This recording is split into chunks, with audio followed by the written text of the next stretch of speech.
Well, this week I'm releasing part 2 of my conversation with Susan Spero. On the last podcast episode, we got a chance to get to know Susan a little bit, how she looks at consulting and leadership. And we had a really healthy discussion around the importance of intention versus perception. Today is part 2, where we dig more into her work around creating trust and harmony. And she's actually done some research over the last few years that led into a book that was recently released called Harmony at Work.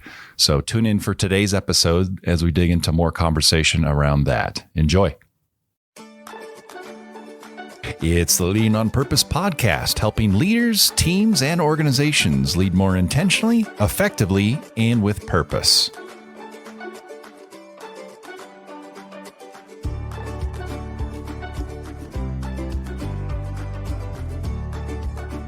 So I want to zero in on a particular aspect of your work because I think it connects really well with kind of where this season of podcast episodes is headed.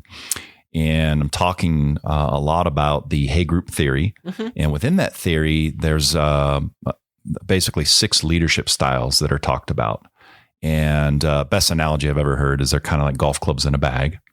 And there is a time and place for each club in that bag, but you have to pull out the right club based on the shot that you have to take. And so one of those clubs is called the Affiliative leadership style. And I know recently you have put out a book called Harmony at Work. And so what's so fascinating to me is this leadership style, the Affiliative style.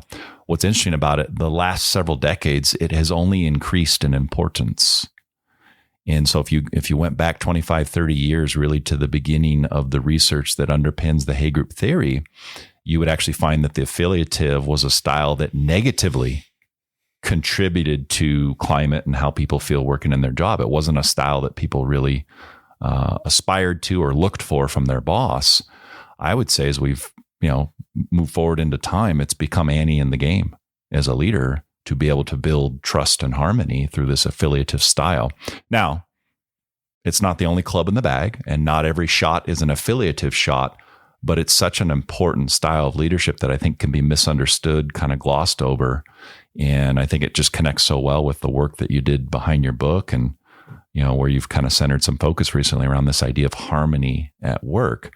So with that, tell me a little bit around what went into the writing of the book and how did you kind of get on that path through, these 35 years of consulting? Why harmony? Why has that been such a topic for you recently? It's a great question. Part of the motivation is that it's a theme that I've seen with the hundreds of people that I've worked with over the years, regardless of their industry, their level in the organization. It ties to the Affiliative style. It ties to what you said in an earlier podcast about if I'm the leader of a team, I carry a lot of the responsibility for creating the climate where the Daves of the world will come to me and say, I got a problem with what you're doing or a problem with what he's doing. And so how do you create harmony? I often say if you have 2 or more people in the room, you have the potential for conflict. And I've been known to argue with myself when I'm alone in the room. But anytime you get a group of people together, on a good day, the people are in sync, they finish each other's sentences, the trust builds easily, they collaborate, and they sail off into the sunset. Most of the days, and some people do that innately, most of us have to learn how to build that trust and that collaboration. Yep. For most people, there are at least a few relationships in their professional or their personal life that are kind of prickly. Yep. That do not go well or keep them up at night. Or need a tune-up. Or drain so much energy from their emotional and intellectual batteries. Yeah. I think you've quoted, and the research, that one of the most frequent reasons that people leave a job is because they don't like their boss. Yeah. They don't feel supported by their boss. They don't trust their boss. They feel beat up by their boss. Fill in the blank. Yeah. And so I wanted to write a book that summarized the bazillion theories and tools that are out there for making your relationships better and try to put them in one place and create a practical user guide. And so I identified 6 stages that relationships most often go through when they're evolving. Yeah. And because there are a lot of books on relationships, I thought how to make this different. And I love music and I'm a musician. So I use music as a metaphor for how those relationships evolved. And so the names of the stages are things like auditions and first songs and finales. Love that about your book. Thank you. Yeah. And within each stage, I describe what the stage is like when I'm just, do I even want to have a relationship with this person? Do I even want to apply for this job or this promotion? As opposed to the last stage when I'm deciding, is the song over? Yep. Have I done everything I can do here? I'm bored or I can't make the relationships any better. It's time to move on. Or is it not the finale? And if I do A, B, and C, I could re-energize this relationship, this position, this team. Mm-hmm. And so using those 6 stages, using the music metaphor, including in each stage lots of examples and anecdotes, some of which people have told me they think are fairly amusing, so that we make it a good read. And then each stage, each chapter has specific exercises that people can try to practice what the tools are for that particular stage. Yep. So I designed the book so you don't have to read it cover to cover. Great if you do, but you might say the 4th stage, clashing chords, I'm having conflict with someone. I'm just going to read that chapter. Yeah. And what are the models and concepts that describe my conflict with this other person? And what are the strategies I can use to try to address the conflict? And then at the end of that chapter, these are some things I can go practice. So I love the use of the word harmony, and frankly, love the entire book. Thank you. So if you get a chance out there, you're listening to this podcast, harmonyatwork.biz Yes. is a great place to go check out the book and an interview, a live interview that we did on Zoom just about a month ago. And so if you get a chance, go check that out and pick up a copy of the book. It's on YouTube as well. But I think what's really interesting is the use of the word harmony. And so I want to ask you about that. And when you think about a leader who's trying to pull the right club out of the bag, what would be the intentions behind leaning into, I've got to create some harmony at work? Because I think the word harmony, again, is so fascinating. It's really gotten kind of beat up over the last decade or so as, why would I want kumbaya in the workplace? But that's not really what we're talking about here. No. So talk to me around what you've noticed, what leaders are intending to do when they lean into, boy, I need to create some more meaningful relationships. I need to establish some harmony in the workplace. Great question, John. When I think of harmony in the workplace, it's not Kumbaya, although I've been known to sing that song when I was a camp counselor. It's a good one. It's a good tune. One, but not in the workplace. It's about, if I'm the leader of a team or I'm a CEO, how do I create a climate, to use your term, where we can build trust, where we can be honest with each other, not just for the sake of being nice, but because we get better results. As you've said in your earlier podcast, if I, as the leader, or even as a team member, and you're the leader, if we create a climate that's built on trust and honesty and collaboration and all those good words, we're going to get better results sooner with less stress. Yeah. And even when it is stressful, we'll know how to shore each other up. Yeah. There was a man, professor at DU, University of Denver, Carl Larson, I believe. Okay. I always want to say Gary Larson, but he's the weird cartoonist. Yes. Yeah. Not him. Not him. Carl Larson. I think he's long since retired. And one of his concepts, he studied a lot of different teams and partnerships. Okay. And one of the consistent characteristics of highly effective teams, whether they were project teams or leadership teams or marital couples or whatever, was the ability of the team members to put the issues honestly on the table. So that if I have an issue with you, I don't go tell a third person I'm mad at John.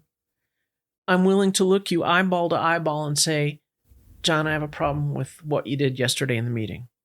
And P.S., if I like what you did, I take the time to say, John, thank you for what you said in the meeting. It was really helpful to me because I felt supported, and I hope you'll do it more often. Whether it's positive or negative feedback, it's part of the culture.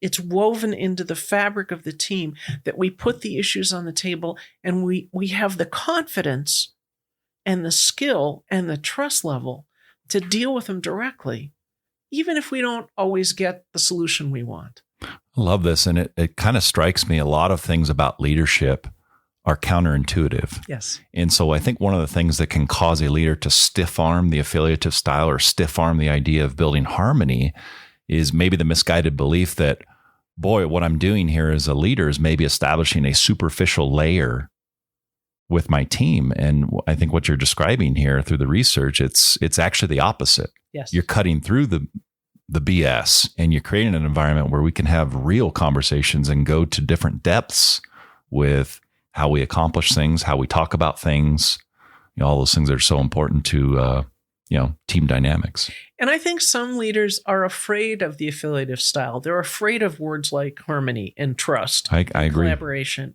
And they're afraid that if they use that style and if they do the overt things that we know they need to do to build trust and harmony, that they'll look soft. Yeah. Or they'll say, that's just consultant frou-frou.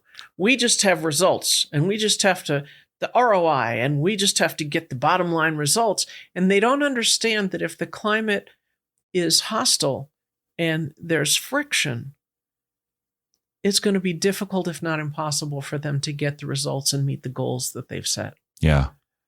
Well, it's funny. It kind of, when you think about your perception of someone else, and I talk about this a lot when I reference Brené Brown's work on vulnerability, it's kind of one of those things. If you've ever had a leader who actively pursued what we're describing here, used the affiliative style, worked on creating harmony in a non-kumbaya way, in a non-superficial way, in a way intended to create deeper, richer, more meaningful conversations and results, your experience in those situations was, you think about your perception of the boss in those situations, it's not soft. It's like this person's working their tail off to construct something really meaningful. So it's so interesting. Then when you think about doing it yourself, kind of like vulnerability, you see someone else be vulnerable, your perception of them is that took courage to do that. Absolutely. That took strength. That took investment. But you think about doing it yourself and it's like, oh, well, that's soft. It's okay for you, but don't ask me to do it. Yeah. So it's just interesting. Again, counterintuitive, and you kind of flip around. My book editor wanted me to use a phrase. I think it's somewhere in the description. You need team members who will run through walls for you. Mm-hmm. And they're only going to do that if your efforts to create harmony and trust are real. Yeah. And you're not just going through the motions and singing Kumbaya. People aren't stupid. They know when you're just going through the motions. Yeah. And how do you create a team where people will run through walls with each other, for each other? Yep.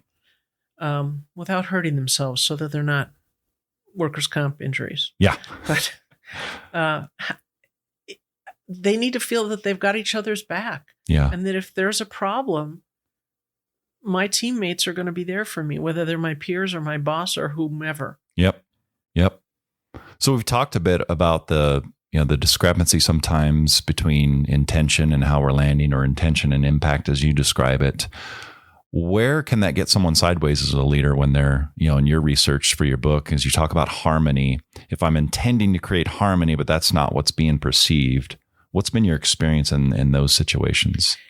I think the only thing worse than the gap, I'm trying to be helpful and you see me as intrusive. I'm trying to be funny and you see me as sarcastic. Yeah. The only thing worse than that gap between the intention and the impact or the perception is when I don't know. And I don't know that I'm off. Yeah. Either because I'm not watching your nonverbals. Yep. I'm not watching the subtle messages that you're giving me. Or you're a poker face and you're not giving me any messages. Or I've created that environment where you're not willing, like Dave, you're not willing to give me feedback. So the only thing worse than being off is not knowing and sailing off into the sunset and thinking, I told you to go do that project and everything is fine. Yeah. An example would be, I say, John, I need for you to do the project. And your response is you cross your arms and you look up on the ceiling and your eyes roll back in your head and you go, okay, I'll do it. And if all I listen to is the okay that came out of your mouth, I'm missing 90% of the message. Yep. And I say, cool, John said okay. On to the next thing in my to-do list. Yep. And I've totally ignored the fact that while your mouth said okay, everything else said, I'm furious that you even asked. How dare you? Yeah. And I'm not behind this at all. Yeah. I feel like one of the things I've noticed is even if, let's say, a leader is doing a really good job of creating an environment that does have an open door and people feel, there's really no barrier in providing honest feedback to how the leader is landing. I don't know what happens, but I think sometimes people can just get comfortable and for whatever reason, even though the environment is conducive to providing feedback, just, forget it. I'm not going to say anything. And so I've been a big fan over the years of what leaders can do to go sniff out information. So it's not just about sitting in your office with the door open, hoping And someone steps waiting for it. It's, you have to create that environment, have the door open, so to speak. But you have to also go out and kind of sniff it out, kind of look for bad news sometimes and find out. Or good news. Or good news. Yeah. Ken Blanchard talked about catching people doing something right. Absolutely. If you have 10 people reporting to you and 9 of them are doing a good job and 1 is messing up, who's going to get your attention? Right. The one Squeaky who's messing wheel. up. Yeah. And so training ourselves, it's human nature to notice the aberration Right. or the problem. Training ourselves as leaders and as teammates, as peers, to notice when someone did a good job. Yeah. Some people say, well, I'm not going to give you good positive feedback because you might get a swelled head, or I shouldn't have to tell you you're doing a good job. You should just know that. I'm only going to tell you when you mess up. Yeah. And people have different appetites for how much feedback they want and Absolutely. need. My cup runneth over at times. Yeah. Exactly. But most people need and want some acknowledgement. Yeah. And so you're right. The leader that sits in their open door office waiting for the positive and negative feedback to walk in is missing at least half of the story. Yeah. And it's not even sniffing out something that's wrong. It's going out and having conversations with people. I met a bank supervisor once. When people say to me, what's a good performance review system? I say, well, I'll tell you about a less bad one. And his system, his bank said, do a performance appraisal once a year. Check the boxes. Yep. And he thought to himself, this is totally ineffective. So he disciplined himself. He had about 20 people reporting to him. Okay. He disciplined himself to have some touch point with each one once a month, Okay. which was a lot. But he figured out how to make some of them quick. Yeah. So 1 month, I'm going to send you an email. I'm going to send each of the 20 people an email and just answer 3 questions. And the next month, I'm going to send you an email with the things I noticed, pro and con. Yeah. And the next month, we're going to have coffee. So he was creative and he found a different way to collect data, 2-way, Yeah. every month. So when he got to the check-a-box form at the end of the year, he had 11 data points. Yeah. And it was easy and nothing was a surprise. Yeah. No mysteries. Because they'd already talked about it. Yep. And people would do anything he said because he'd established the trust and he'd established the harmony and they felt comfortable talking about problems. And they knew he'd also notice what was going well. I wish I knew where that guy was because he was very young, but he was creative and perceptive. Yeah. And he did exactly what you're talking about. Went and sniffed it out. Yeah. Yep. So the other thing I think about as you talk about, sniffing that information out and performance reviews is I think the other miss sometimes for people when they think about leaning into the affiliative style or pursuing harmony in the workplace as a leader is the belief that I'm going to have to trade off accountability. And so tell me about that aspect of your research. What have you noticed in terms of helping leaders realize you're not actually losing accountability when you establish trust and harmony? And I think the belief sometimes is I can have one or the other. I can be empathetic with people, I can build relationships, or I can hold people accountable to results. How do you see those two more linked than exclusive? I want to hear more about your question, John, because I'm thinking of a couple different examples, but can you think of an example where a leader saw them as mutually exclusive? Yeah, I think any time that I work with folks on kind of the softer skills, the softer side of their leadership, I think the belief they have sometimes is if we head down this path, then I'm going to have to let go of my ability to hold you accountable to your performance, to talk to you about your results. And if we go down this path, then I'm trading all that stuff off. Right. And it's been my experience. No, you're actually creating more of that. But I want to hear kind of your take on that based on. So I think your question research sort of answers the question, which is that they're not mutually exclusive. Right. Number one. And number two, they build on each other. If you and I work together and we've created a climate where there's trust and honesty and harmony, and I'm your supervisor, it's easier for me to hold you accountable because I can say, I got to tell you, John, no one has ever done this so well. And you are exceeding my expectations. You're exceeding the goals. And let's figure out how to keep you challenged. Or that's the good news. Yeah. Or, John, I got to be honest with you. We set goals every quarter. And you committed to me that you were going to do X. And you haven't done X or Y. So I want to talk about what's getting in your way. Yep. And what do you need to do differently? And how can I, as your supervisor, help you? If I've established that trust and that harmony and that honesty, it's much easier for me to hold you accountable without verbally grabbing you by the shirt. Yeah. And saying, listen, Chowderhead, you're failing. Straighten up or you're out of here. Which is how a lot of people approach it. Yeah. I've had lots of stories where people are dragged in by the collar. Mm-hmm. The boss doesn't talk to them for months, and they're dragged in and say, I just need to let you know, you're not living up to our standards. Our security officer is going to escort you to your desk, clean out your desk, get out. Yep. And the person says, I didn't even have my performance review said I was doing a good job. Yep. So there was no feedback. Talk about gaps. Yeah.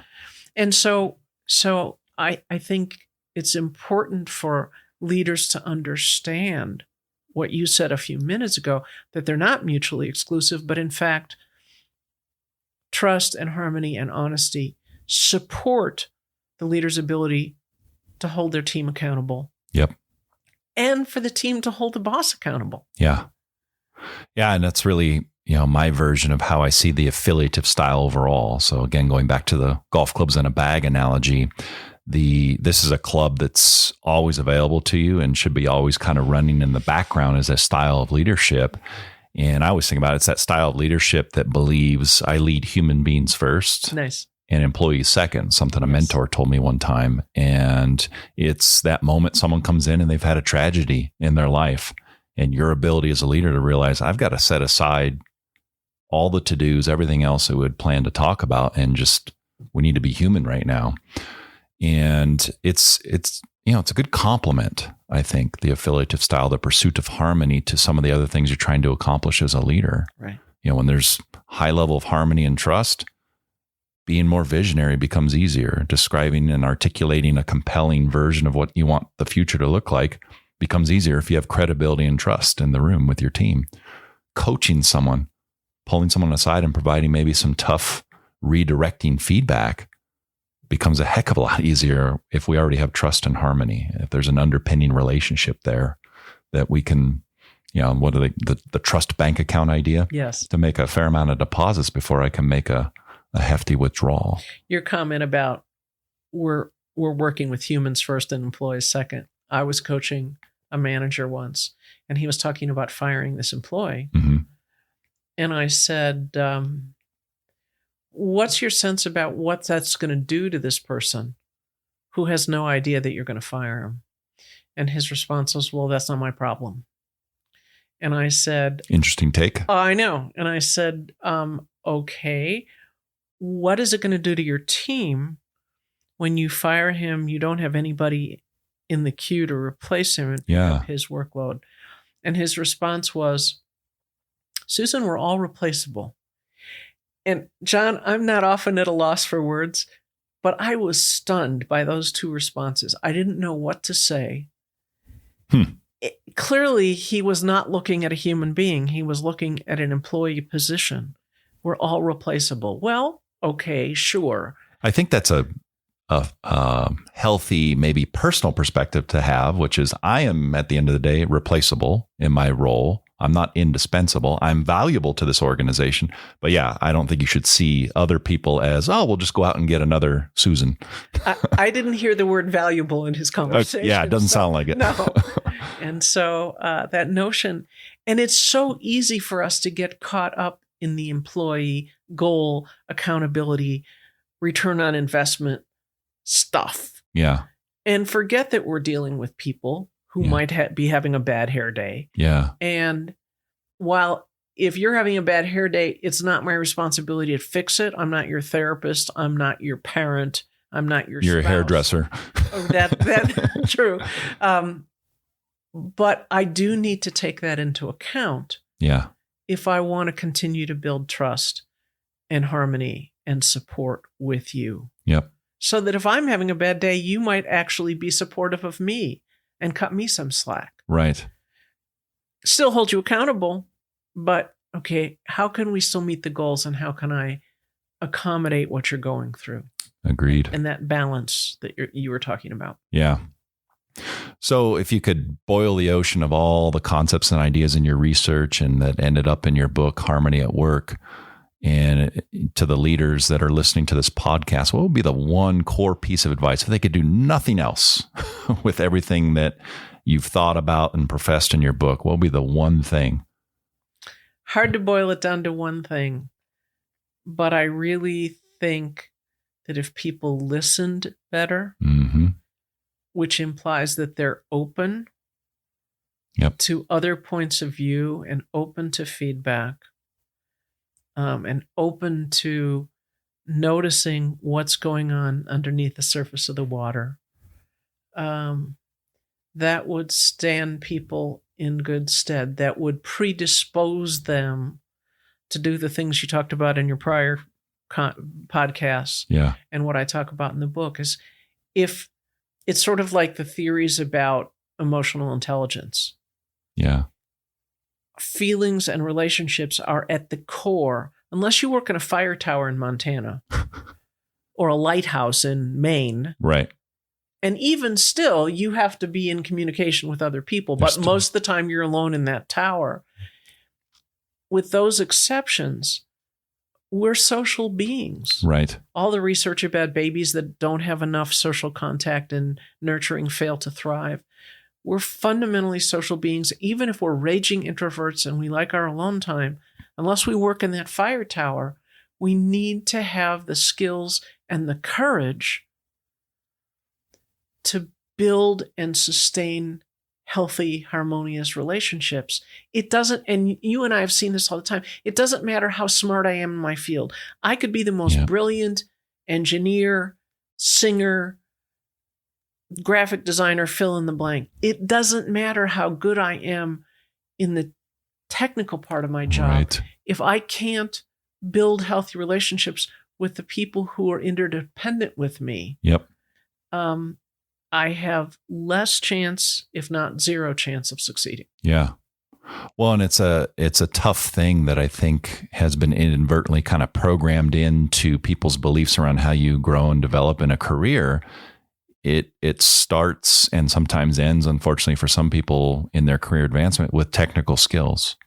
It's like, to continue to advance, I need technical skills. I need to be smarter. I need to know more stuff. I need to be the expert in my field. And certainly that'll get you a long way. But it's amazing to me how many times a person will pursue all that technical knowledge, and then all of a sudden they're asked to lead a team, or they advance to maybe the executive level of an organization through technical means, through technical expertise and being kind of the subject matter expert. And all of a sudden there's these skills, these emotional intelligence skills, these skills that are needed to create harmony in relationships that have just never been worked on. And it's like someone pulled the rug out. It's like, what is this I'm being met with? I don't even know what I'm missing. how do I motivate you to do things? I'm motivated myself. Why should I have to motivate you if you're on my team? Well, you're not me. Yeah. And so I know how to motivate myself, but do I know how to motivate other people without beating them over the head? Yeah. And so that'd be my encouragement, as I think about the affiliative style and the research and work you've done with your book, Harmony at Work, is think about this sooner than later. Don't wait until you've really hit the wall with the team that you're leading and realizing, I haven't worked hard enough to develop credibility, rapport, or trust, or pathways to harmony. I've got all these technical skills, which, okay, great for an individual contributor, but now that you're being asked to lead people, you've got to have some of this arguable softer stuff. The irony is, it's, they call it soft skills sometimes. It's really hard. It's hard. Yeah. And it's interesting to hear you say that, John, because that was part of the motivation for writing the book. Don't wait until things are blowing up around you. Yeah. Start thinking about these processes and these skills and how do I build trust at the very before I even engage in the conversation. Yep. Is this a company that I really want to work with? Is this a team I really want to be on? Is this a manager I want to work with? Is this a team I want to supervise? Yeah. So that if I'm thinking about these things, like you said, there's soft skills that are really hard.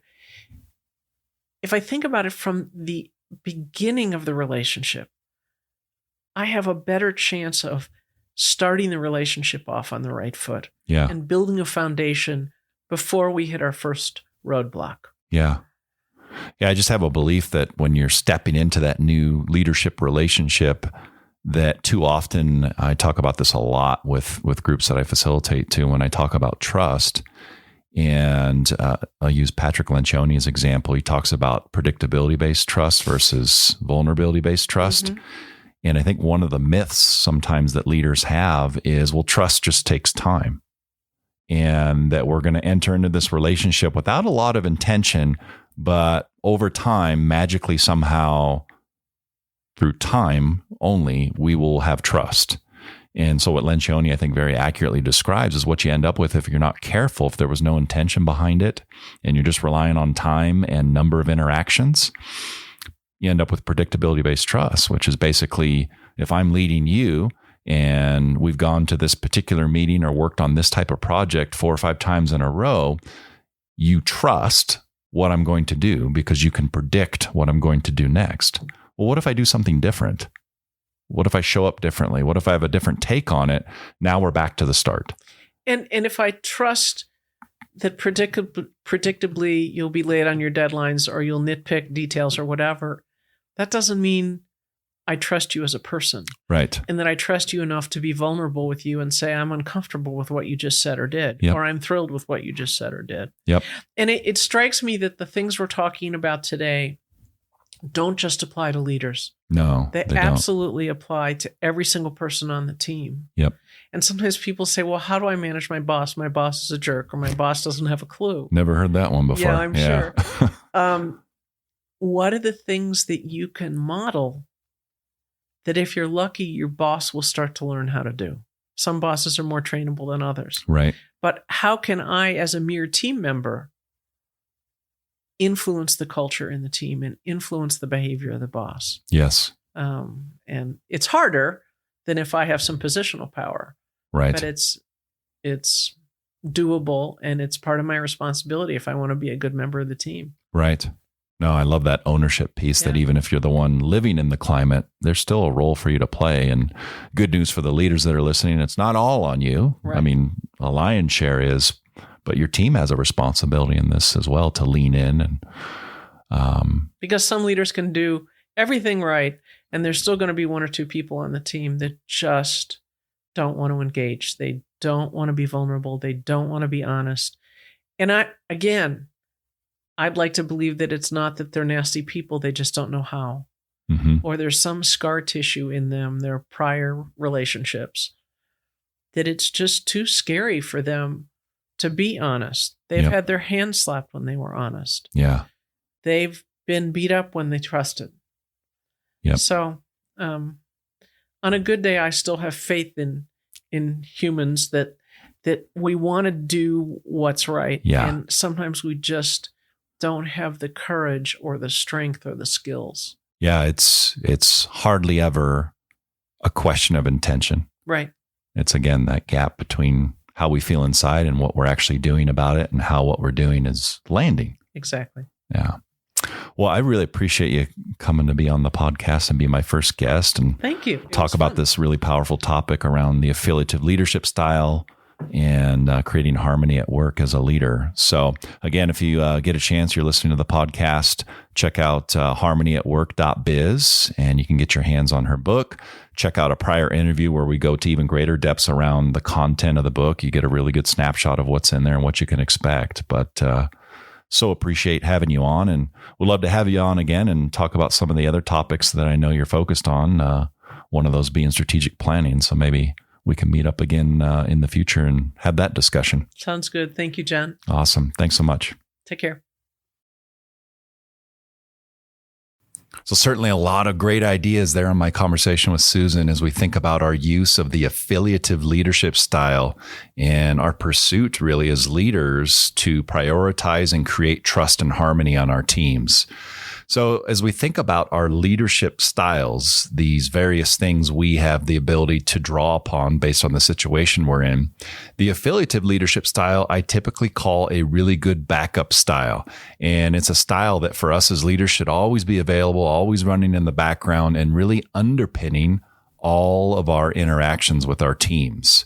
And in later episodes, we'll dig into some of the other leadership styles we have at our disposal.